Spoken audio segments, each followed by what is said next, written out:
Okay, for 94 they want us to write these numbers in scientific notation, so let's start with A, right? So the way I tend to do these is I write all the digits, right?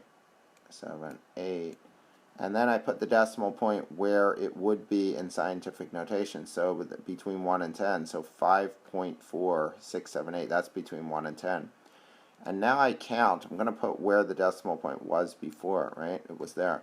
So now I count from where I placed it to where it was before. So I count 1, 2, 3. And I went 3 to the right, right? 3 to the right. So that means that in scientific notation, the number is 5.4678 times 10 to the positive 3, because I went positive 3 to get back to where the decimal point was.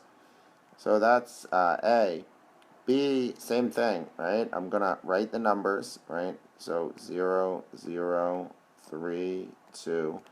I'll put the decimal point where it was originally. It was here. Now I'm going to put the decimal point where it needs to be for scientific notation, which is here, because that creates 3.2, right? That's between 1 and 10. And now I'll count to get from where I placed it to back to where it was. So 1, 2, 3, and to the left. So that's negative 3. And now I can write the number as 3.2 times 10 to the negative third. And there's B in scientific notation.